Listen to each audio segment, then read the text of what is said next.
स्मरणीय परम पूज्य आचार्य भगवान श्री विद्यासागर जी महाराज की जय। सराफत परम पूज्य आचार्य श्री ज्ञान सागर जी महाराज की जय।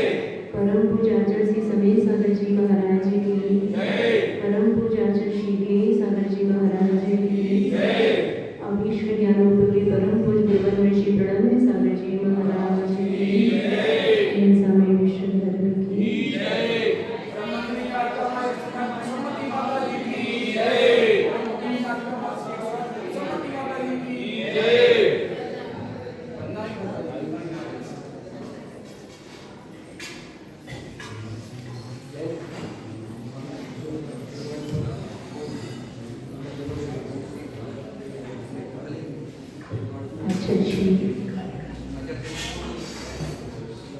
वादीराज स्वामी महाराज जी श्री एक विभाग स्तोत्र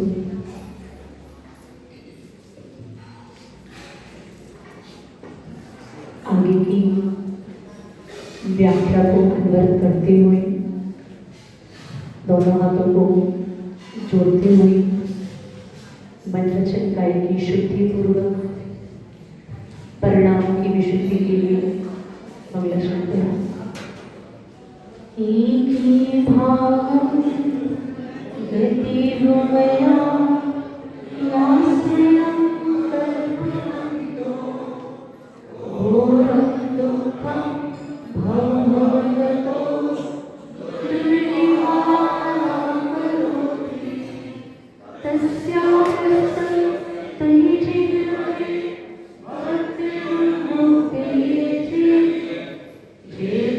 शक्यो भवति तया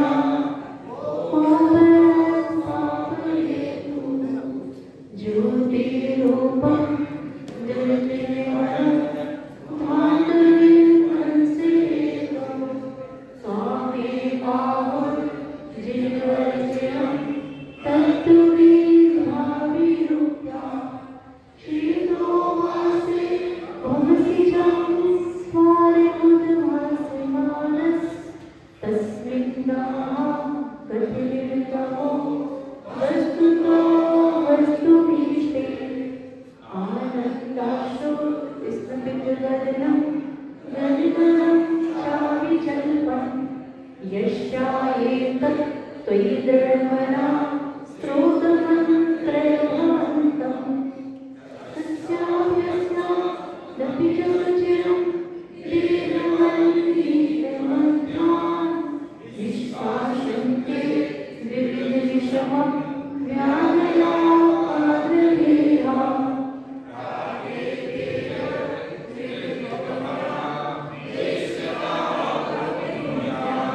पृथ्वीचक्रं कनकमयकां निर्विनिर्मितवेदं ज्ञानद्वारं ममनिशिरं सान्निध्येऽहं प्रविष्टः तस्यासि यस्सुवर्णितरोसि लोकस्यैकस्तमसि भगवन् निर्ममेत्ते विवन्तो तय्येवासो सकलविषया शक्तिरप्रत्यहीका मामिका कीर्तिशय्या वियुत्पन्नं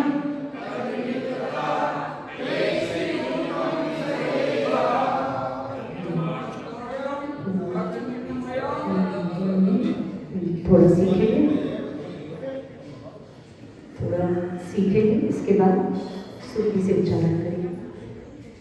जन्माटव्यां कथिभिर्मया दीर्घं भ्रमित्वा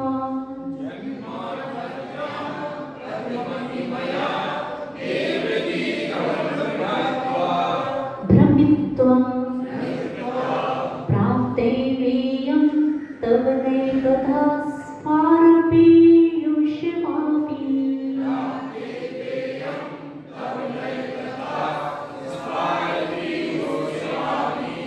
तस्या मध्ये हिमकरं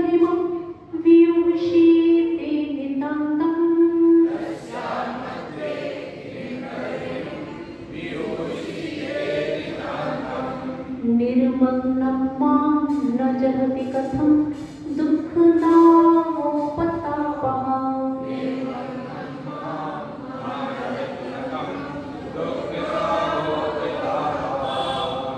एक दो स्थान पर थोड़ा सा शुद्ध करते हुए दूसरी लाइन में तब नए कथा, अब तब नए कथा इस भाग नहीं पढ़ना है, तब नए कथा, तब नए कथा स्मार, हाँ आधे सा को कथा में जोड़ देना है। आप लोग अभी पढ़ते हैं नए कथा स्मार, उस दिन बताया ना ई का उच्चारण नहीं होना है, उच्चारण मात्र आधे सा का होना है। अगर आप इस फार को अलग से पढ़ेंगे तो उच्चारण किसका होगा? ई का, और वो उच्चारण होना नहीं है।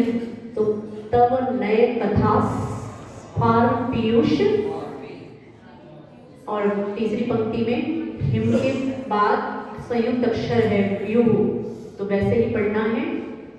आधे वाक को पहले भी पढ़ना है, प्लुत पढ़ना है, तो हिमप हिमप व्यू शीते नितांत। एक बार पूरी शुद्धि के साथ साथ में पढ़े। जन्माष्टम्यां कथिमया तीव्रदीर्घं प्राप्तवेदं तव नए कथा हारपीयूषवापी तस्यामते हिमकरहिमं व्यूषीते नितान्तम्।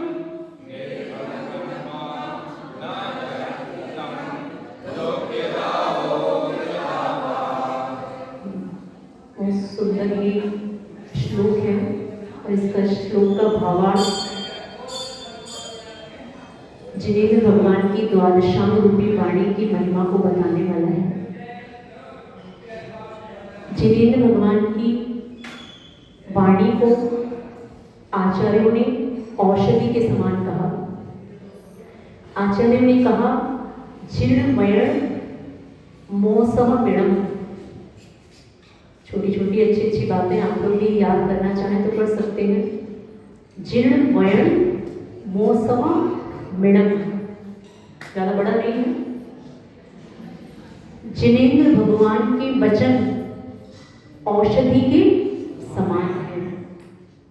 जिनेंद्र भगवान के वचन, गुरु के वचन, अगर आप वास्तव में देखें संसार में सबसे बड़ी कोई औषधि है कि वर्तमान में जो आपको औषधि उपलब्ध होती है वो औषधि मात्र आपके शरीर के रोगों को दूर कर सकती है, लेकिन जिनेंद्र भगवान के वचनों की औषधि आपके मात्र शरीर की व्याधियों को दूर नहीं करती। जो आपके भव के जन्म जरा मृत्यु के रोग लगे हुए हैं, इन सबको दूर करने वाली संसार में कोई एक औषधि है, तो उस औषधि का नाम है जिनेंद्र भगवान के वचन। इसीलिए आचार्य ने कहा जीर्णमय मोसह मिणम। हाँ, संधि विकसित करेंगे तो मौसा का यहाँ औसह हो जाएगा। तो जिनेंद्र भगवान के वचन ही संसार में सबसे बड़ी औषधि है, और ये औषधि मिलने का स्थान है जिनेंद्र भगवान का जिनालय। औषधि मिलने के लिए आप देखें, आप संसार में किसी भी प्रकार की औषधि लेने जाते हैं तो आप डॉक्टर के क्लिनिक में आपको जाना पड़ता है। ऐसे ही जिनेंद्र भगवान के वचनों का अगर आपको श्रवण करना है तो आपको जिनेंद्र भगवान के आलय में, जहाँ जिनेंद्र भगवान विराजमान है, आपको उस स्थान पर आना पड़ेगा। फिर वहां आकर आप जिनेंद्र भगवान के वचनों का, अब जिनेंद्र भगवान के वचनों का श्रवण करने के लिए तो सामने कौन हो? अब जिनेंद्र भगवान तो प्रत्यक्ष हमारे बीच में विराजमान नहीं है, तो जिनेंद्र भगवान के मार्ग पर, जिन मार्ग पर चलने वाले वर्तमान में जो साधु पुरुष से उनके वचनों को सुनकर हम मात्र शरीर की व्याधियों को ही नहीं, हम अपने जन्म मृत्यु जरा इन तीनों रोगों का शमन कर सकते हैं। वर्तमान में अगर आप विचार करके देखें तो आपको इस संसार से संवेग भाव दिलाने वाली कोई औषधि है तो मात्र क्या? आपको वैराग का भाव दिलाने में अगर कोई समर्थ है तो मात्र क्या, आपको इस संसार से भय उत्पन्न कराने में कोई समर्थ है तो मात्र क्या, वो मात्र एक उपाय है जिसका नाम है गुरु के वचन। क्योंकि किसी ने, लोग कहते हैं कि भगवान आप तो मौन बैठे हैं, बोलते कि नहीं, प्रवचनों के निवेदन आदि होते हैं तो वैसे पंक्तियां सुनने में मिलती हैं, भगवान आप तो मौन बैठे हैं, आपको वास्ता क्या है, गुरु महाराज माता जी आप ही बता दो कि रास्ता क्या है। ये तो जिन्हें भगवान तो मौन बैठे हैं, एक कृत्य हो गए, इन्होंने अपने सारे कामों को कर लिया। अब इन्होंने बोला अपने शिष्यों को, मैं तो मोक्ष जा रहा हूं, अब मेरे मोक्ष जाने के बाद आपका काम क्या है, आपका मतलब आपका नहीं, आपका काम तो अच्छा खाओ पियो बढ़िया मौज करो, हाँ काम क्या है, अब काम ये है कि अब तुम्हें संसार के जीवों का कल्याण करना है। देखो एक सिद्धांत है कि तीर्थंकर भगवान के साथ एक नियम है, और एक नियम नहीं बहुत सारे नियम तीर्थंकर भगवान के साथ हैं। तीर्थंकर भगवान चाहें तो केवल ज्ञान के बाद तुरंत मोक्ष नहीं जा सकते। तीर्थंकर भगवान चाहें कि अब मुझे केवल ज्ञान हो गया, अब मुझे इस संसार में ज्यादा रहना नहीं है, अब मैं तो सिद्ध बन जाऊं, वो उनके साथ एक नियम है कि आपको कुछ वर्ष तक संसार में रहना ही पड़ेगा। लेकिन कोई सामान्य केवली हो, सामान्य केवली समझते हैं, जिनके पंच कल्याणक पांच पंच कल्याणक पांचों नहीं हुए हो, जिनको तीर्थंकर प्रगति का बंध ना हुआ हो। जैसे वर्तमान में आपके पास तीर्थंकर कितने हैं, 24 हैं, केवली कितने हैं, अनंतों हैं, एक आध के नाम बताओ, पता तो लगे केवली तो क्या समझते हो, अनंतों तो हो गए, चलो अनंतों में से 5 के नाम, हाँ अनंत केवली हो गए। जैसे कि बोलो, अनंत तो कहना बहुत सरल है, अनंत के समुद्र में से 5 निकाल के लाओ, हाँ तो डरना नहीं है, हिम्मत से उत्तर देना है। भरत है, बाहुबली भगवान है, भरत भगवान है, जम्बू स्वामी भगवान है, राम भगवान है, हनुमान भगवान है, ये सब कौन है, ये सब केवली हैं, ये सामान्य केवली हैं। तीर्थंकर का काम, तीर्थंकर के साथ नियम क्या है कि आप तुरंत मोक्ष नहीं जा सकते। क्यों नहीं जा सकते, छोड़ दो, बहुत व्यवस्था इतनी बनानी नहीं है, इतने का तो काम ही नहीं है व्यवस्था बनाने का, एक पंक्ति सीखी नहीं, स्वयं व्यवस्थित रहें, व्यवस्था बन जाएगी बस। क्या था, तीर्थंकर भगवान के साथ नियम है कि आप तुरंत मोक्ष नहीं जा सकते। क्यों नहीं जा सकते, क्योंकि आप तीर्थंकर हैं। तीर्थंकर का मतलब तीर्थ को करने वाले, तीर्थंकर का अर्थ क्या, तीर्थ को चलाने वाले। आप ऐसे मोक्ष नहीं जा सकते। अब आपके ऊपर बहुत बड़ी जिम्मेदारी है जिनशासन की, आपको कुछ समय तक इस तीर्थ को चलाना पड़ेगा, तब आपको मोक्ष जाने का, तब आपको मोक्ष जाने का निषेध नहीं है, लेकिन पहले आपको कुछ समय संसार में रहना पड़ेगा। इतना बड़ा जिम्मेदारी किसके ऊपर है, तीर्थंकर भगवान के ऊपर। वो चाहें न चाहें, लेकिन उनकी वाणी गिरेगी, उनका समक्षरण लगेगा, उनके माध्यम से अनंत जीवों का, असंख्या जीवों का कल्याण होता है। और समक्षरण ना लगे, भगवान कहें, जैसे कि आज अष्टमी थी तो मन सुबह बनाया था कि आज प्रवचन नहीं करने हैं, आज पूरे दिन का मौन लेना है। आज सुबह सुबह मौन इसीलिए था, क्यों था कि आज बोलने का भाव नहीं था। फिर एक आया अंदर, अरे माता जी अब समझो तो, माता जी अब प्रवचन की भूमिका बन गई है, माता जी अब चलो, माता जी ठीक है चलो। तो समझ में आ रहा है ये सब चीजें क्या है कि हम चाहते हुए भी, हम करना भी चाहें, पूरे दिन अपने आत्म स्वभाव में रहना भी चाहें, लेकिन करना पड़ता है। इसके लिए अब समाज में आए हैं, इनका खाना है तो कम से कम पहले दो फिर लो, कारण समझ में आता है। साधु के साथ भी वर्तमान में बहुत सारी बंदिश हैं। लेकिन आज ठीक है, चलो सोचा कि चलो कोई बात नहीं, प्रवचन कर लेते उसके बाद देखेंगे। तो तीर्थंकर भगवान के साथ नियम क्या है कि तीर्थंकर भगवान का बिना समौषण लिए लगाए हुए, बिना भगवान की वाणी घिरे हुए भगवान का मोक्ष नहीं हो सकता। और सामान्य केवली के साथ कोई नियम, आपको जब मोक्ष जाना चाहें आप स्वतंत्र हैं। ऐसे ही तीर्थंकर भगवान के साथ एक नियम और समझना आपके लिए थोड़ा आवश्यक है कि कभी विचार करके देखा कि आदिनाथ भगवान 1 वर्ष बाद आहार के लिए उठे, 6 महीने बाद उठे, 6 महीने नहीं मिला।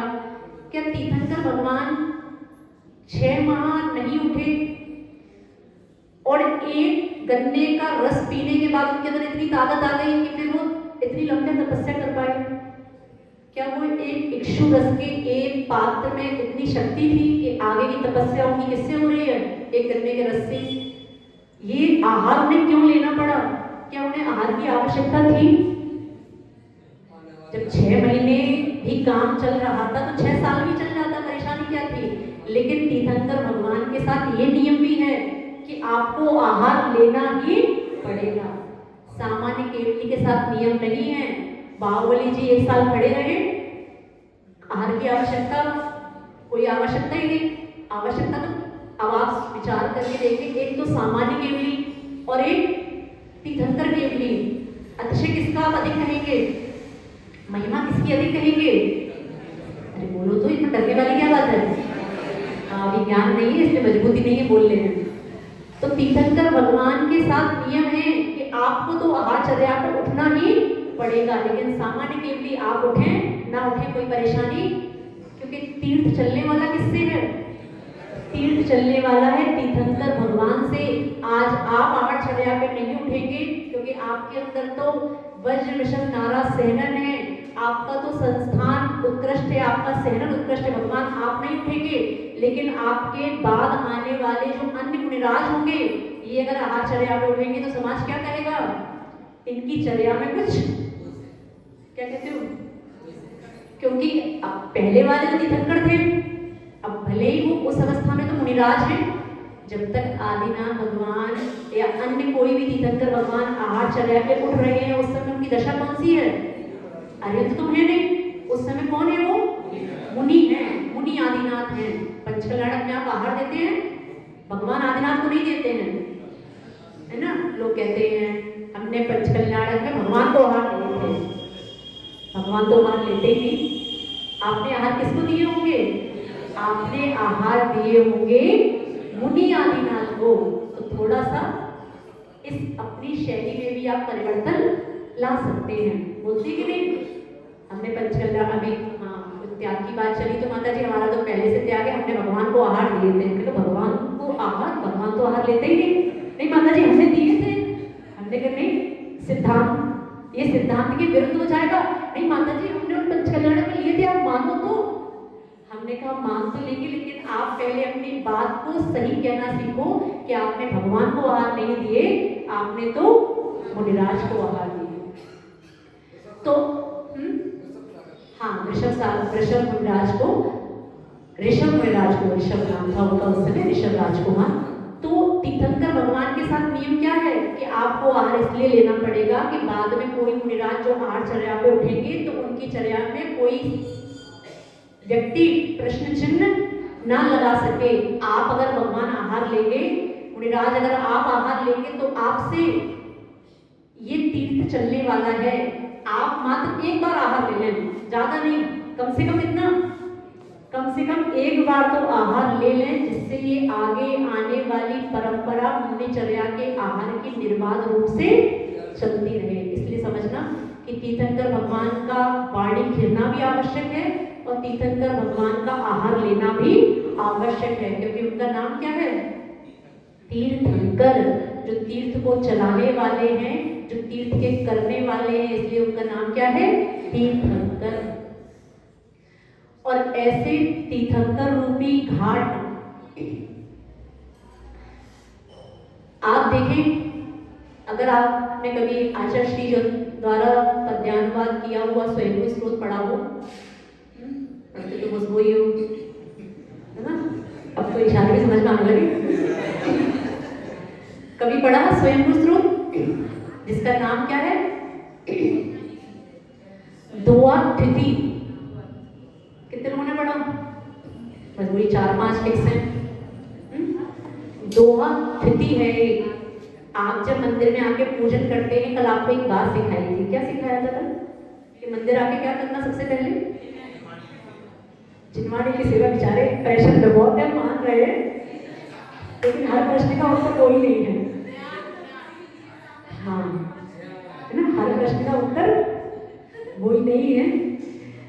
तो आपसे बोला था कि आप जिनेंद्र भगवान के मंदिर में जब प्रवेश करें तो आप कम से कम 6 मिनट, आधी घड़ी, आधी में भी तो 6 घड़ी आप मत, 6 घड़ी नहीं, ये तो बहुत बड़ी बात हो गई। 6 मिनट, 6 मिनट कम से कम आप क्या करें? किसी ने प्रयास किया? अच्छा, ईमानदारी से बताना, किसी एक व्यक्ति ने भी प्रयास किया कि 6 मिनट का हम ध्यान करें? नहीं किया। बहुत सुंदर है। अनुमोदन करो। 2 लोगों ने प्रयास किया। कभी कभी जिंदगी की दौड़ भाग से कभी विश्राम लेके भगवान के चरणों में बैठ के मात्र क्या करना? ध्यान करना। भगवान को कुछ ना, आपको कुछ ना समझ में आए तो मात्र जिनेंद्र भगवान की नेत्रों में दृष्टि डाले रखना। कितनी देर? इतना तो कर सकते हैं, लेकिन आदत क्या पड़ी है? सीधे घुसे और सीधे बस उधर चंदन दंगल। थोड़ा सा जीवन में कुछ परिवर्तन लाएंगे तब वास्तव में आपका कुछ जीवन में पुण्य का संचय अधिक मात्रा में होगा। जिनेंद्र भगवान के सामने आके थोड़ा सा ध्यान आदि भी करने का अभ्यास बनाएं। ऐसा थोड़ा अपनी दिनचर्या में परिवर्तन लाने का प्रयास करें। तो आप समझे कि जिनेंद्र भगवान रूपी घाट आप दोहा तिथि में बहुत सुंदर आचार्य श्री ने उसका पद्यानुवाद किया है। आचार्य समंतभद्र स्वामी महाराज द्वारा रचित एक स्तोत्र है जिसका नाम है स्वयंभू स्तोत्र। जब आपने इससे जुड़ी हुई एक घटना सुनी हो कि जिस समय आचार्य समंतभद्र स्वामी महाराज को भस्मक व्याधि रोग हो गया, भस्मक व्याधि रोग होते हुए उनको इतनी क्षुधा की वेदना होने लगी कि जितना भी भोजन करते लेकिन उनकी क्षुधा शांत नहीं होती। ऐसी जब वेदना उनको हुई तो उनको अपनी दीक्षा छोड़नी पड़ी और दीक्षा छोड़ने के बाद वो एक शिव के मंदिर में, हिंदू मंदिर में जाके रहने लगे, क्योंकि उनको पता था कि इस मंदिर में, हिंदू मंदिर में चढ़ावा चढ़ता है, प्रसाद चढ़ता है, तो बस वो अपनी क्षुधा की वेदना को शांत करने के लिए वो उस तरह से सब प्रसाद को ग्रहण करके अपनी वेदना को दूर करते रहे। और जब राजा को ये सब पता लगा कि ये सब छलावा हो रहा है, तब समंतभद्र स्वामी महाराज ने भगवान की भक्ति करी, स्वयंभू स्त्रोत की रचना करी और स्वयंभू स्त्रोत की रचना करते करते शिव पिंडी के सामने चंदा प्रभु भगवान की स्तुति करते हुए शिव की पिंडी फट गई। और भक्ति का अतिशय आप देखो कि शिव पिंडी के अंदर से चंदा प्रभु भगवान की प्रतिमा प्रकट हुई। इसलिए बनारस का आज भी वो मंदिर प्रसिद्ध है। हाँ, फटे महादेव, फटे महाशय का मंदिर वहाँ बनारस में अभी भी है। तो ये सब महिमा किसकी? ये सब भक्ति की महिमा। तो आचार्य महाराज ने, आचार्य श्री जी ने इसका अनुवाद किया है, पद्यानुवाद। उसका एक पद्य है भगवान महावीर स्वामी की स्तुति का। याद है कुछ? नीर निधि से वीर बने गंभीर, पूर्ण तैर कर पा लिया भव सागर का तीर। ये शब्द क्या है? पूर्ण तैर कर पा लिया। भगवान आपने पूर्ण तैर लिया भव सागर का तीर। भगवान जितना भी संसार था, आपने संसार के पूरे संसार को पार करके आपने क्या पा लिया? भव सागर का। ये तीर क्या है? तीर का मतलब होता है बाण वाला तीर नहीं। तीर का मतलब यहाँ पर क्या है? किनारा। भगवान आपने संसार का किनारा पा लिया। किनारा पा लिया तो संसार पूरा पार हो गया। तो भगवान आप कहाँ पहुंच गए? मोक्ष में। तो तीर मतलब होता है किनारा। अभी कुंभ का चल रहा है समय, घाट होते हैं, घाट में नीचे सीढ़ियों पे जाके आपको गंगा में डुबकी लगानी होती है। पूज्य गुरुदेव का एक चिंतन बहुत अच्छा आपको बताते हैं। पूज्य गुरुदेव ने बहुत एक अच्छा चिंतन दिया कि देखो आप सभी इतना जानते हैं कि घाट पे जाके आप स्नान करते हैं, क्योंकि स्नान करने से क्या लगता है, हमारे सारे पाप धुल जाते हैं। और सारे पाप धुलने का अगर यही तरीका हो तो सबसे ज्यादा संसार में शुद्ध कोई जीव हो तो मछली हो, तो उसी के अंदर बैठी रहती है ना। सबसे शुद्ध अगर कोई संसार में निष्कर्म कोई जीव हो तो कौन हो, जितने जल में रहने वाले जीव हैं। मात्र गंगा के जल में डुबकी लगाने से कर्मों की निर्जरा नहीं हो जाती। डुबकी लगानी है तो अपने प्रायश्चित के सागर में लगाओ।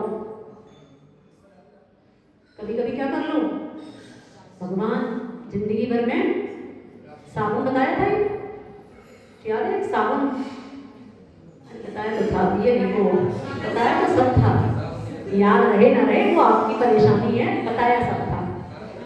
हाँ अरे एक साबुन बताया था कि कभी कभी सफेद कपड़ा गंदा हो जाता है तो आप उसको साबुन से धोते हैं, ऐसे ये आत्मा भी गंदी हो रही है, इसको कभी कभी एक साबुन से धो लिया करो। कौन सा साबुन, प्रतिक्रमण का साबुन, ध्यान का साबुन, है ना। ये कहो माता जी हमारा ज्ञान क्षयुक्षम ज्ञान है तो हम बातें भूल जाते हैं, आपने तो बताया है। तो घाट जिसपे जाके आपको ऐसा लगता है कि इस घाट पे स्नान करने से हमारे सारे कर्म खुल जाएंगे, वास्तव में घाट जो है वो जिनेंद्र भगवान की भक्ति रूप घाट है। और आप इस प्रवचन सभा में बैठे हैं, ये भी कोई घाट है कि नहीं है, घाट है कि नहीं, इससे भी भवसागर का तीर मिलेगा कि नहीं। अब कुछ लोग जो पुण्यशाली हैं, जिनकी थोड़ी कषाएं मंद हैं, जिनका थोड़ा संसार का काल, नष्ट का काल थोड़ा कम रह गया है, वो मात्र इस प्रवचन सभा में बैठ सकते हैं। क्योंकि पूज्य गुरुदेव कहते हैं कि जिसका संसार अभी बहुत दीर्घ है, जिनका संसार अभी बहुत लंबा है, वो व्यक्ति मात्र बाहर से आके देख के निकल जाएगा, लेकिन उसके भाव नहीं बनेंगे कि मैं इस भगवान की श्रवण शरण में जो जिनेंद्र भगवान की देशना हमें सुनने को मिल रही है उसका मैं श्रवण कर पाऊं। ये श्रवण भी मात्र कौन कर पाएगा, जिसका संसार कुछ अल्प रह गया हो। एक बात सुनते हैं ना, मिथ्या दृष्टि जीव को जिनवाणी न सुहाए, के होंगे के लड़ पड़े और केवल घर को छाए। आप समझ के देखेंगे, अगर आपको जिनवाणी सुनने के भाव हुए हैं, आपको जिनेंद्र भगवान की वाणी सुनने का भाव हुआ है, तो नियम से आपके अंदर मिथ्या का भाव नहीं है। अगर है भी तो आपके अंदर वो नियम से मिथ्या का भाव एक दिन छूट जाएगा, क्योंकि मिथ्या दृष्टि जीव को तो भाव ही नहीं होंगे कि वो जिनवाणी को सुने। तो अपने आप को क्या मान सकते हैं, मान लो कि परेशानी नहीं है। जब आचार्य कह रहे हैं कि जिनवाणी उसी को सुहाएगी जिसके अंदर सम्यक दर्शन का कुछ भाव हो, तो अपने आप को सम्यक दृष्टि मानने में परेशानी तो कोई कहीं से कहीं तक है नहीं। हिम्मत के साथ, गर्व के साथ कहो कि हम सम्यक दृष्टि है, परेशानी क्या है, हो ना हो, मैं हूँ या ना हूँ। हाँ, कुछ लोगों की जिज्ञासा रहती है कि सम्यक दर्शन की पहचान कैसे, ये सब केवली के विषय हैं। आप अपने अंदर श्रद्धा रखो, आप अपने अंदर श्रद्धा रखो। जब पेपर होते हैं तब इतना कॉन्फिडेंस अपने अंदर रखो कि पेपर में आप कुछ भी लिख के आए हो, हर समय अपने अंदर कॉन्फिडेंस रखो, मैं तो फर्स्ट आऊंगा। भावना आने में परेशानी क्या है, भावना हमेशा क्या भाव, मैं तो हमेशा मैं तो फर्स्ट आऊंगा, आओ ना आओ ये बाद में देखेंगे। लेकिन भावना तो भा सकते हैं, क्या पता भावना भाते भाते ही वो एग्जामिनर का दिमाग कुछ ऐसा हो जाए कि जीरो से सीधे हीरो बन जाओ। सब पुण्य पे चलता है कि नहीं, सब पुण्य पे चलता है, सारी कहानी पुण्य और पाप की है। तो ये घाट, इस घाट में जैसे आप घाट में देखते हैं, घाट में सीढ़ियां होती हैं और कुछ व्यक्ति ऐसे होते हैं जो घाट की मात्र सैर करते हैं। घाट मतलब ऊपर का है, हाँ, घाट मतलब हुआ घाट के नीचे आप देखेंगे ऊपर घाट है, फिर नीचे क्या बनी है, सीढ़ियां, और सीढ़ियां बनने के बाद फिर आपको नीचे गंगा के जल में डुबकी लगाने का अवसर मिलेगा। अब देखो संसार में 3 प्रकार के लोग समझना। एक तो वो व्यक्ति जो मात्र घाट पे ही घूमते रहते हैं, उनके अंदर कोई ऐसा भाव नहीं है कि मुझे सीढ़ियों पे चढ़ना है या मुझे नीचे डुबकी लगानी है। मात्र उनको किसमें संतुष्टि है? बस घाट पे चल रहे हैं, ठंडी ठंडी हवा आ रही है, संतुष्ट है, कोई बात नहीं, हमें ज्यादा मेहनत नहीं करनी, हम तो मात्र घाट पे आए हैं, यहीं से हमें गंगा का ठंडा जल का स्पर्श का अनुभव हो रहा है, यहीं पे हमें शीतल हवाएं मिल रही है, हमारी संतुष्टि मात्र इतने से है। ये लोग कौन है? ये लोग हैं अविरत सम्यक दृष्टि। गुण स्थान पता है कितने होते हैं? 14। पहले गुण स्थान से यात्रा शुरू होती है और कहां पे जाती है? 14वें गुण स्थान पर समाप्त होके सीधे सिद्ध पद प्राप्त हो जाता है। जो चौथा गुण स्थान वाला कौन होता है? जिसके अंदर सम्यक दर्शन तो है लेकिन उसने अभी व्रत नहीं लिया है। जैसे कि आपको भी हमने क्या बना दिया? बन जाओ, कोई परेशानी नहीं है। आप सम्यक दृष्टि हैं लेकिन आपने व्रत नहीं लिया है, तो आप कौन से सम्यक दृष्टि कहलाएंगे? अभी अविरत सम्यक दृष्टि। तो जो घाट पे घूम रहे हैं, जिनको मात्र वहीं से आनंद आ रहा है, जिनको नीचे उतरने की कोई इच्छा नहीं है, उनको आप समझ सकते हैं वो कौन है? अविरत सम्यक दृष्टि। जैसे आप हैं, ज्यादा अंदर उतरना नहीं है, व्रत हमें लेने नहीं है, दीक्षा हमें लेनी नहीं है, मात्र हमारा बाहर से काम चल जाता है। ये सब कौन हुए? अब दूसरे व्यक्ति देखो, दूसरे व्यक्ति वो हैं जैसे घाट जो है, उस घाट में 11 सीढ़ी बनी है। कितनी? और 11 सीढ़ी पार करने के बाद आपको क्या मिलेगी? नदी, जल मिलेगा। तो अब अविरत सदृष्टि से आगे बढ़ेंगे तो आपको मिलेगा 5वां गुण स्थान। चौथा कौन सा हो गया? अविरत सदृष्टि। 5वां गुण स्थान किसका हुआ? 5वां गुण स्थान उनका जिन्होंने अड़ुव्रत ले लिए। नगर में व्रती लोग हैं, ये व्रती लोग प्रवचन सुनने नहीं आते हैं, क्या करते रहते हैं? भोले बनाते रहते हैं कि पूरा सोले का। तो थोड़े डरे बेचारे।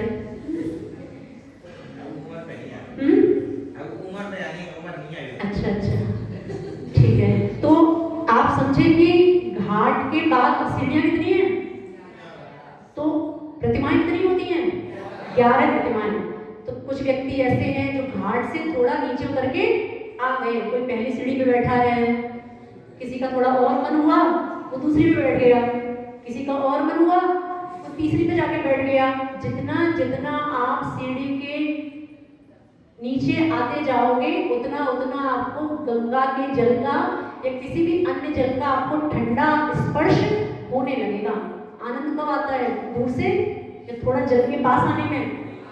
तो जितने जितने प्रतिमा के व्रत ग्रहण किए उतना उतना आत्मा का आनंद और आने लगा।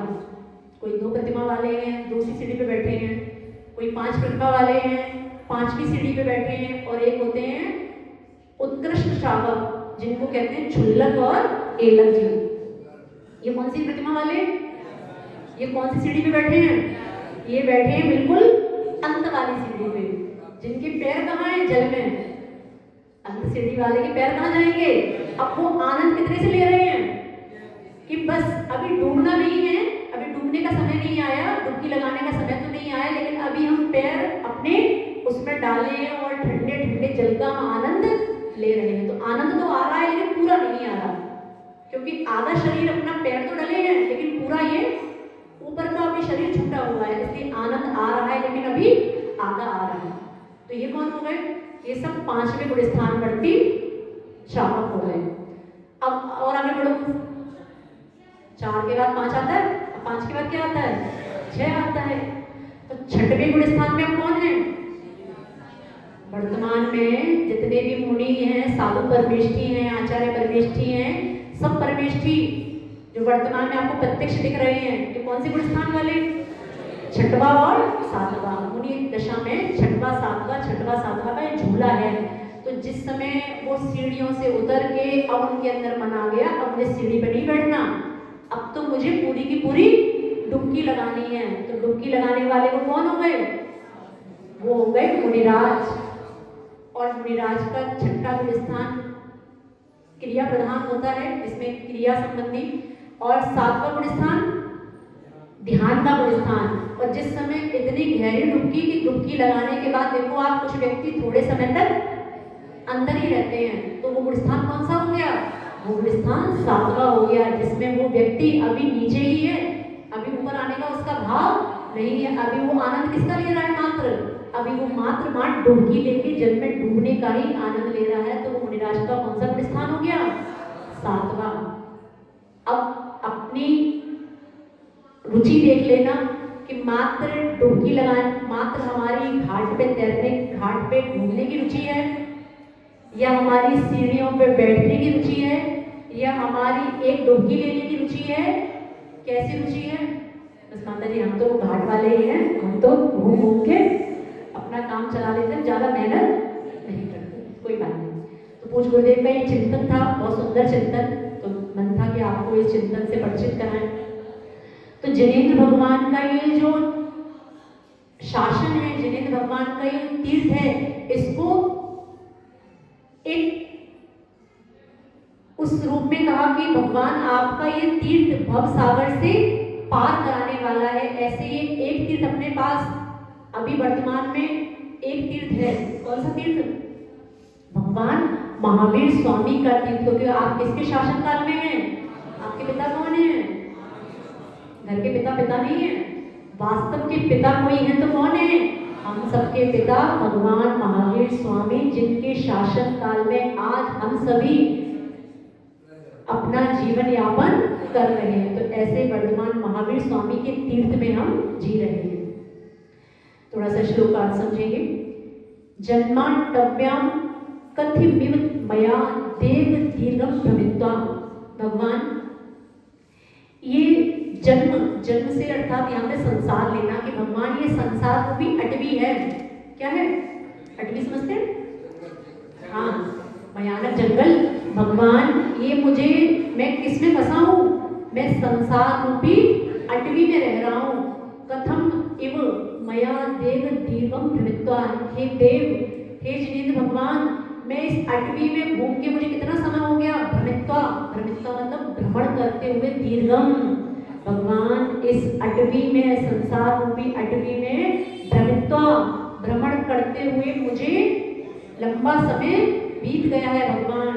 और लंबा समय बीतने के बाद मुझे क्या मिला? प्राप्त व्ययम। भगवान मुझे प्राप्त हुआ है। क्या प्राप्त हुआ है? तब आपके नए कथा स्फार पीयूष वापी, आपकी जो द्वादशाम जिनवाणी है, जो नए रूप है, सप्त नए रूप जिनवाणी है भगवान। स्फार, स्फार का मतलब बहुत बड़ी, बहुत विशाल भगवान जो आपकी जिनेंद्र वाणी है। पीयूष वापी, भगवान की वाणी को कैसा कहा इसमें? पीयूष समझते? अमृत। वापी, बावड़ी, समुद्र। भगवान आपका जो शासन है, आपके शासन में जो हमको जिनेंद्र वाणी सुनने को मिल रही, भगवान जो सप्त भंगी जो जिनवाणी है वो कैसी है? अमृत के वापी के समान है। जैसे अमृत का स्पर्श करने से, अमृत का सेवन करने से कैसा लगता है? करो तो तब जानो, कोई बात नहीं, आप तो उससे अनुमान लगा लो कि ठंडा ठंडा जब छूते तो कैसा लगता है? ठंडा लगता है कि नहीं? तो ऐसे ही अमृत, भगवान अमृत का पान करने से जैसे ठंडा लगता है, मुझे भी वैसा ही आपकी वाणी में डूब के लगता है। तस्या मध्य, उसके मध्य में हिमकर, हिमकर होता है चंद्रमा। जैसे कि भगवान कोई चंद्रमा है और हिम व्यूह, हिम मतलब बर्फ, बर्फ का व्यूह, व्यूह मतलब समूह। जैसे कि बर्फ का कोई पिंड है, बर्फ का कोई समूह है। शीते नितांतम निर्मग्नम, जैसे कि कोई बर्फ के समूह में डूबकर निर्मग्न होकर उसको कैसा लगता है? उसको अत्यंत शीतल लगता है। भगवान तो आपकी नए रूपी इस जिनवाणी में मैं डूबा हुआ हूँ भगवान। माम न जहती दुख दावो पतापा। भगवान मुझे दाव का, मुझे इस दुख का दावानल, जहती, जहती मतलब छोड़ना, कथम न जहती, क्यों नहीं छोड़ेगा? भगवान जब कोई व्यक्ति इस इस अटवी में, संसार रूपी अटवी में फंस जाता है। आप देखिए कोई व्यक्ति लंबे समय तक जंगल में फंस जाए, उसको मात्र जल का स्पर्शन हो जाए, उसको कैसा लगता है? अब जंगल में हटो तब पता लगेगा। जब आते हो कहीं बाहर से थके हारे, तो क्या मात्र ऐसा लगता है जल, थोड़ा सा जल मिल जाए तो भगवान एक अटवी में भ्रमण करते हुए मुझे इतनी ग्रीष्म की वेदना हो रही है भगवान कि मुझे आपकी अमृत की जो वाणी जनवाणी है उसमें डूब के मुझे कैसा लग रहा है? ऐसा लग रहा है जैसे मुझे एकदम ऐसी शांति मिल रही है जैसे चंद्रमा और बर्फ के समूह के बीच में रहने से मिलती है। बर्फ के बीच में रहने से ठंडक मिलती है कि नहीं? हिल स्टेशन क्यों जाते हैं घूमने? हिल स्टेशन क्यों घूमने जाते हैं? मात्र थोड़ी देर के लिए सुख पाने। और होता क्या है? अब सुख कितनी देर का है? वो गए, शिमला हुआ है, जम्मू कश्मीर हुआ है, नैनीताल हुआ है, पैसा खराब कर लिया, बर्बाद कर दिया, अब आना कहाँ है? फिर तो जाना क्यों था? आप समझ रहे हैं? आपने अगर मात्र 2 दिन का आनंद उठा भी लिया तो हमें लगता है वो 2 दिन का आनंद कम था। वो 2 दिन के आनंद के बाद जो आपको घर की गर्मी में दुख मिला वो दुख ज्यादा था। देखो जब तक व्यक्ति की मानसिकता देखो, जब तक व्यक्ति नहीं जाता तब तक किस बात का दुख कि गया नहीं, और जाने के बाद अब किस बात का दुख, अब वापस आ गया। होता है कि नहीं? 2 दिन का सुख मात्र कब था?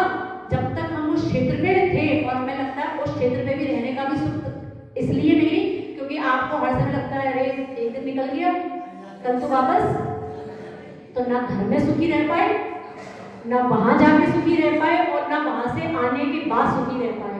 इससे अच्छा तो क्या था? शांति से घर में बैठते, भगवान का विधान करते, सूर्य अभिषेक करते, इसलिए अच्छा तो वो था। लेकिन ये हमारा सब क्या है? ये हमारी सब अज्ञान दशा है कि हमें लगता है 2 दिन 3 दिन हम हिल स्टेशन पे होने के बाद हम कैसे हो जाएंगे? बिल्कुल सुखी, भगवान से इतना ज्यादा सुख हमें मिल जाएगा। लेकिन होना जाना, आप खुद विचार करके देखिए, किसी क्षेत्र से लौटने के बाद आपके अंदर दुख की मात्रा घटती नहीं है, आपके अंदर दुख की मात्रा बढ़ जाती है, क्योंकि 2 दिन आपको आदत क्या पड़ गई? 2 दिन आपको अच्छे सुख की आदत पड़ गई। अब अच्छे सुख से आने के बाद वो दुख अब आपको रास नहीं आ रहा। तो करना क्या? अब करना तो माता जी में वही है जो हम करते हैं, उससे होता क्या है? कोई बात नहीं, करोगे वही, हमें पता है, कोई बात नहीं, अपना काम को समझाने का है। तो भगवान आपकी वाणी एक ऐसी अमृतमयी वापी है जिसको स्पर्श करने के बाद अत्यंत शीतलता का अनुभव होता है। आप जिस दिन गुरु पर श्रद्धा करना प्रारंभ कर देंगे उस दिन से वास्तव में आपको इस बात का अनुभव होने लगेगा कि संसार में सबसे बड़ी औषधि कोई है तो कौन? जिनेंद्र भगवान के वचन ही सबसे बड़ी औषधि है। किसी ने कहा है वो तैरते तैरते भी डूब गए जिन पर, वो तैरते तैरते भी डूब गए जिनको खुद पर अभिमान था। वो डूबते तैरते भी डूब गए जिनको खुद पर अभिमान था, और वो डूबते डूबते भी तैर गए जिनके सर पर गुरु का पावन हाथ था। संसार में तिरता कौन है? कौन तिरता है? जिसके ऊपर गुरु का पावन हाथ होता है। अगर आपके ऊपर भी किसी भी गुरु का हाथ है तो समझ लेना संसार में हमसे बड़ा सौभाग्यशाली कोई और नहीं है। हो सकता है कि आपके ऊपर गुरु का हाथ तो है लेकिन फिर भी आपके जीवन में संकट है। होता है कि नहीं? ऐसा देखने में भी आता है और ऐसा सुनने में भी आता है कि हम गुरु को मानते हैं, गुरु की मानते हैं, गुरु पे श्रद्धा रखते हैं, अटूट विश्वास रखते हैं, फिर भी हमारे जीवन से दुख कम क्यों नहीं होता। उस समय मात्र चिंतन कर लेना अपने मूल नायक भगवान का, उस समय चिंतन कर लेना आचार्य महाराज का, जिनको आप गुरु कहते हैं, कि ये इतने बड़े बड़े महापुरुषों को भी तो कर्म सहने पड़े, क्या इनके ऊपर गुरु का हाथ नहीं था? क्या आचार्य महाराज के अपने आचार्य महाराज आचार्य ज्ञान सागर महाराज का हाथ नहीं था, जब सबके ऊपर अपने अपने गुरु का हाथ है, लेकिन फिर भी कर्म किसी से समझौता नहीं करते। नियम से अंतर इतना जरूर पड़ेगा कि आपके ऊपर गुरु का हाथ है तो आपको कर्मों से लड़ने की शक्ति मिलेगी। कर्म है तो तीर्थंकर भगवान को भी उसका विपाक मिल रहा है, उसका फल मिल रहा है, तो हमको कैसे ना मिले, हमको भी मिलेगा। लेकिन गुरु का आशीर्वाद क्या करता है? गुरु का आशीर्वाद करता है ये काम कि बेटा देखो तुम्हें कर्म की मार तो झेलनी पड़ेगी, क्योंकि स्वयं कर्म बंधो। कर्म किसके लिए हैं? बेटा कर्म तो तुम्हें भोगने पड़ेंगे, क्योंकि कर्म तुम्हारे किए हैं। मैं क्या कर सकता हूँ?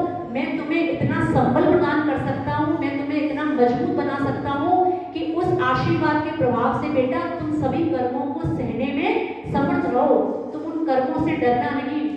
देखो कितना कुछ हुआ भैया के साथ, पहलवान जी, सब कुछ हुआ कि नहीं हुआ?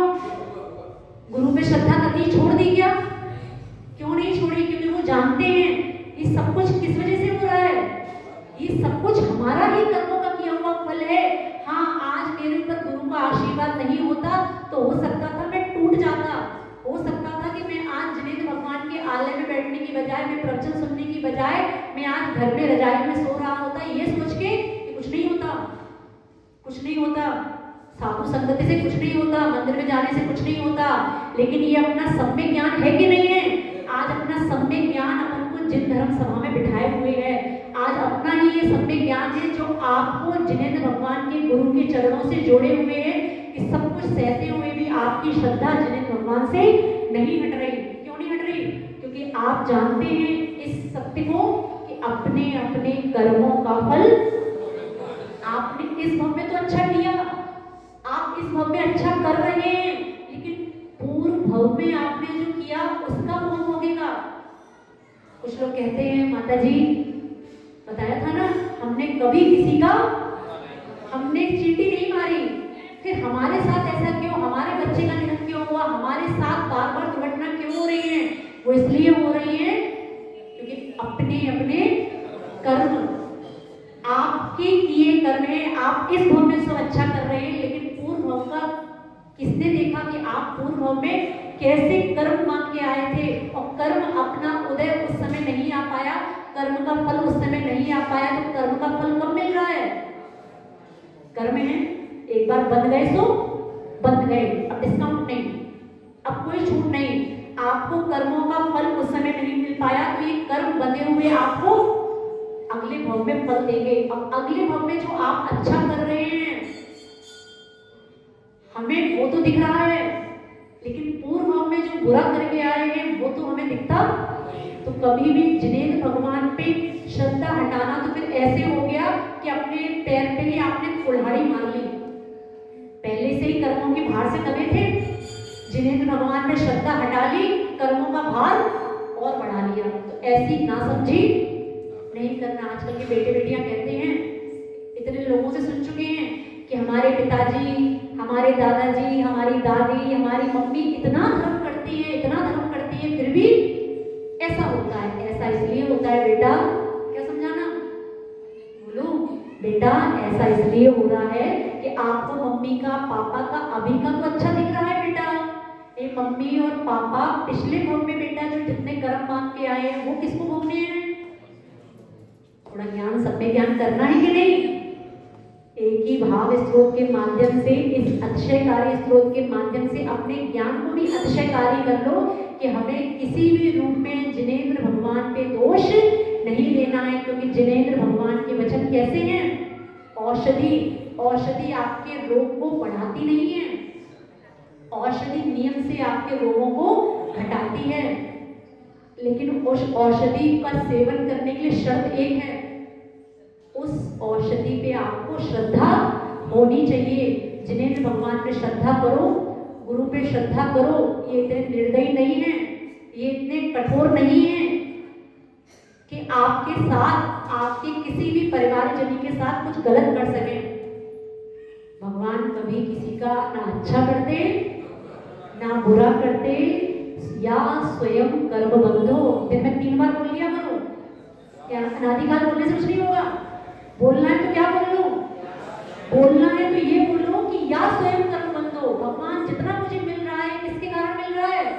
भगवान ही मेरा ही कर्म है जिसके कारण मुझे ऐसा हो रहा है। भगवान आपकी भक्ति से, गुरु के आशीर्वाद से मुझे इतना शक्ति मिले कि मैं इन कर्मों को सहन कर पाऊं। कर्म किए हैं तो भोगने पड़ेंगे।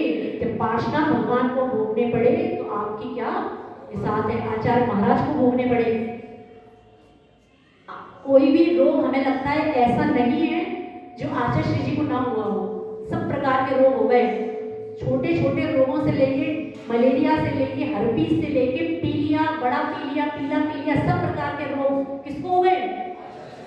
जीवन में जो महाव्रती जिसने पूरे जीवन को, अपनी पूरे जीवन को इस साधना में समर्पित कर दिया, लंबी लंबी सामायिक, लंबे लंबे ध्यान, बड़े बड़े प्रतिक्रमण, सब प्रकार के रसों का त्याग, उनसे बड़ा महापुरुष आपको कोई दिखाई देता है? फिर उनके साथ ऐसा क्यों हुआ? बचा लो, आचार्य श्री को बचा लेते। अपने अपने कर्मों को सबको भोगना है। आचार्य श्री का आयु कर्म को इतना ही लेके आए थे। आयु कर्म भी तो पूर्व का बंधा हुआ है कि नहीं है? आप इतनी ही आयु लेके आए थे। भगवान महावीर स्वामी की आयु कितनी? आचार्य श्री जी से कम। भगवान महावीर स्वामी की आयु कितनी? मात्र 72 वर्ष। तीर्थंकर भगवान की आयु 72 वर्ष है। तीर्थंकर भगवान को तो क्लेम करना चाहिए कर्मों के ऊपर, मैं तो कौन हूँ? मैं तीर्थंकर हूँ, मेरी तो आयु बढ़ाओ। तीर्थंकर भगवान की आयु आप सोच के देखें, वर्तमान के लोग भी कितना जीते जा रहे हैं। 103 वाली अम्मा मिल गई अभी, और अति तो तब हो गई जब करबुआ जी में, कौन सा था? हाँ, करबुआ जी अध्यक्ष क्षेत्र है, वहां पे अम्मा मिल गई। उम्र ज्यादा नहीं थी, उम्र 93 है। अम्मा चौका लगाती हैं, साधुओं को आहार कराती है। कितनी उम्र में? यहाँ 70-75 वाले माता जी बूढ़े हो गए, माता जी बूढ़े हो गए। 93 साल की अम्मा जी जिस समय हम करबुआ जी पे पहुंचे, उस समय अम्मा जी सिगड़ी का भोजन लेती हैं। व्रती अम्मा जी हैं, 93 साल की हैं, अपने हाथ का खुद बनाती हैं। और जब पहुंचे तो बढ़िया कचौड़ियां लेके आई चौके में। अरे माता जी ले लो, सिगड़ी की बनी है। मैंने इशारा किया कि किसने, मतलब माता जी हम बनाते हैं। वो मैंने कहा कमर तो आधी झुक गई है, खुद 5 फुट की है, लेकिन दिखाई कितने फुट की दे रही है? 2.5 फुट की दिखाई दे रही है। लेकिन आप समझ के देखें, 93 साल में जब एक व्यक्ति, एक दादी अम्मा, बूढ़ा व्यक्ति मात्र खटिया पे कराता है, 93 साल समझ रहे हैं? 53 नहीं, 93, 90 क्रॉस वाला बूढ़ा इंसान आपको कहाँ मिलेगा? खटिया पे मिलेगा कि नहीं?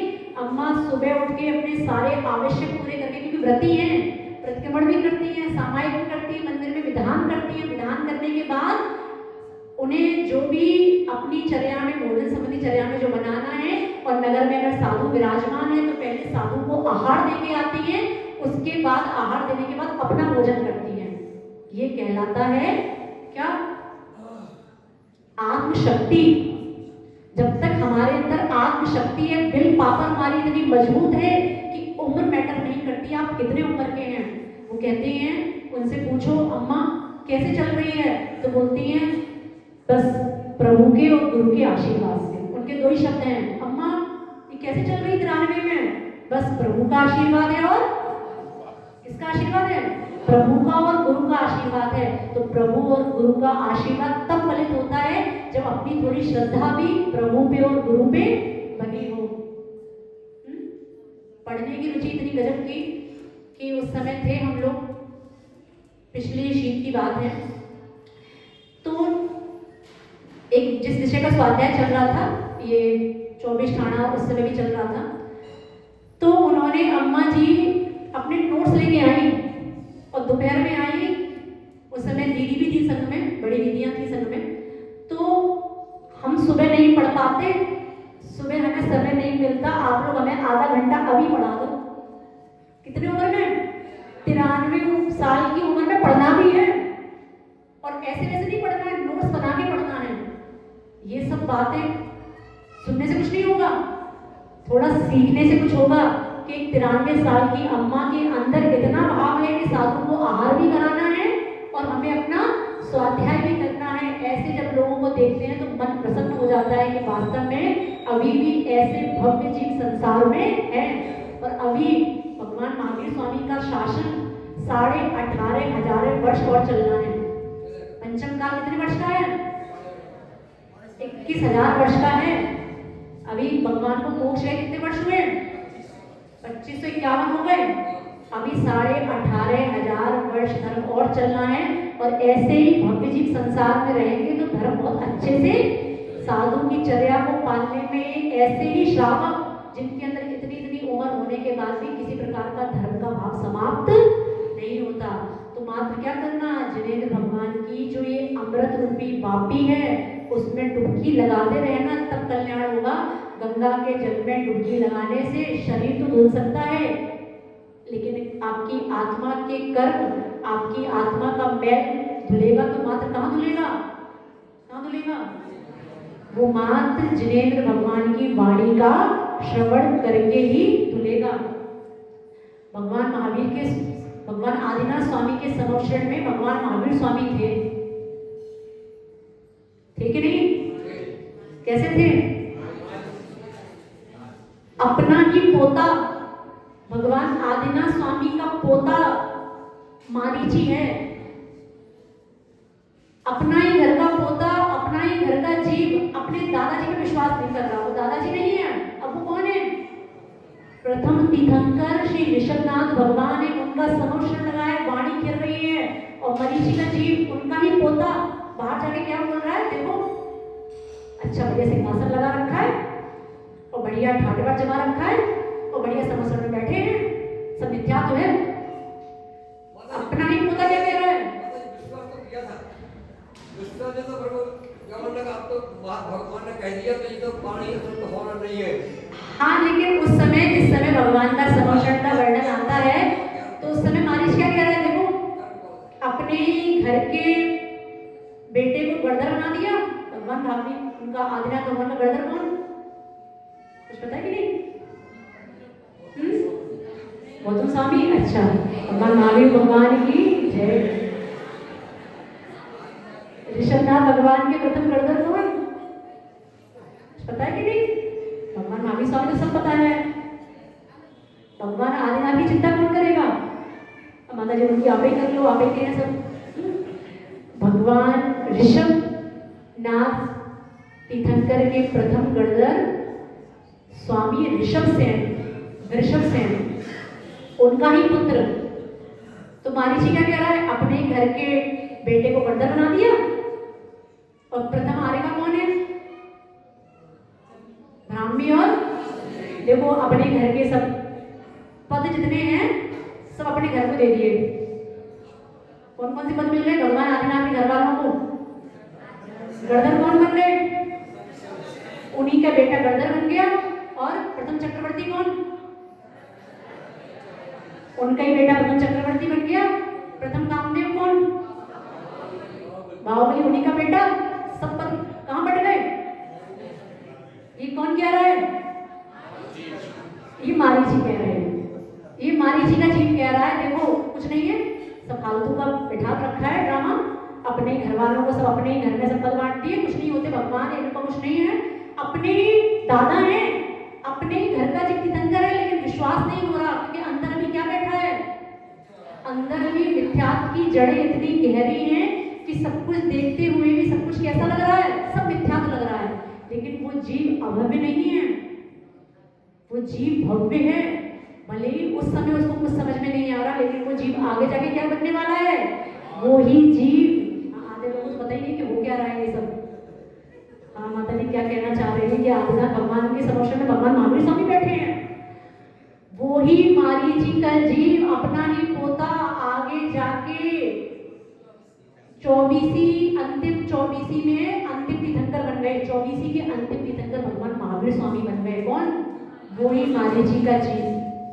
समझ में आ रहा है? तो कब किसकी भावों की पलटन हो जाए, कब किसके भावों में सुधार आ जाए, कोई भरोसा नहीं है। आज हो सकता है बहुत सारे लोग स्पीकर सुन के काम चला रहे हों, बहुत सारे लोग अभी बाहर मंदिर के खड़े होकर सुन रहे हो, और हो सकता है कि जब भावों की पलटन का समय आएगा तो यही जीव कल से प्रवचन सभा के अंदर भी दिखाई देंगे, लेकिन अंदर वाले बाहर नहीं होना है।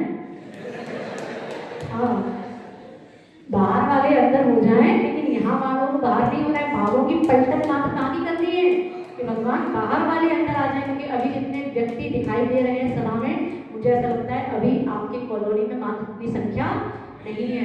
कितना रेशियो है? नहीं, रेशियो कितना है? यहाँ बैठे लोगों का रेशियो कितना है? बहुत बढ़िया है? तो ये 75 कहाँ है?